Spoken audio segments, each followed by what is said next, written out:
Tere! Täna jõudsime Aruküla terviseradadele, lendame selle väikese vaatega. Et selle video, kui selline seda mõtet üldse et teha või mitte, ei ole pikalt kaatlesin. Aga nii äge putukas, et mõtlesin, et me ikkagi teeme. Me ei hakka mingit lahti pakkimist või mingit sihukest asja tegema. Õues on üldse külm. Lähme istume autos, soojas, lendame sealt ja räägime juttu juurde, nii palju kui seda juttu tuleb. Lähme. Nii, ainult paar sõna. Pult on vanalt DJ Racerilt, eks ju, vanalt on. Ja pult nagu pult ikka.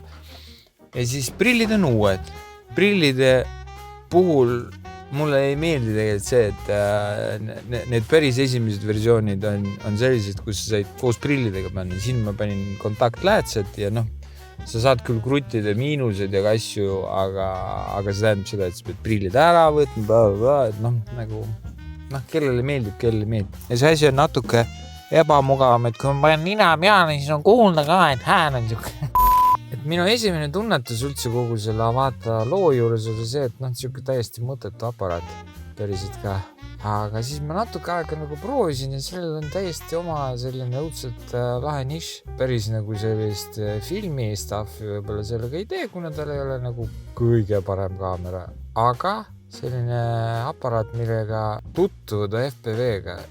Lihtsalt nagu lennata ja eksploorida ja uurida maastikku. See on õudselt lahe. Tal on päris pikk lennuaeg ja see on see, miks ma istun autos, sest et päris õues me ilmselt külmuks täitsa väga kiiresti ära. Aga see, et sa saad mingi imepisikestest kohtast läbi lennata ja nii pikalt seda teha, see on õudselt äge. Levi on tal ka täiesti haige, nagu DJ toodetel ikka. Õudselt äge on see, et sa saad erinevalt tavalistest klassikalistest reiserit, siis sa saad keerata mingi kaamera alla ja siis vaata, mis siin all toimub. Üles, vaata ära. Oi. Tegelikult ka nagu päris fucking äge aparaat. Ja muidugi peamine on see, et kui sa ei ole varem reiseriga lennanud ja siis sa saad sellise aparaadi kätte, siis ülišef. See kui palju praegu mingisugust suvalistest nagu kohtadest saab läbi vaata, see on täiesti ajuvaba.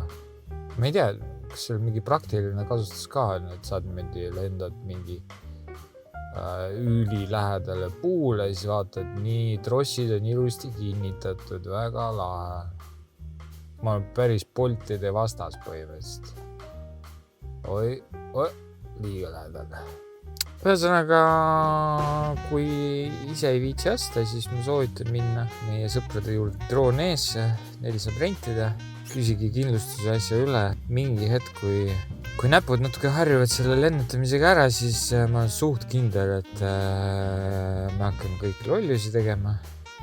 Kui meile tundub, et ma juba oskan lennata. Võib juhtuda, et sa lendad kuskil vastu puud. Aga üldiselt on ikka väga äge. Näeb, see sõidab mäest alla praegu.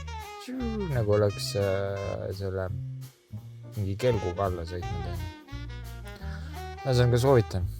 Minge proovige.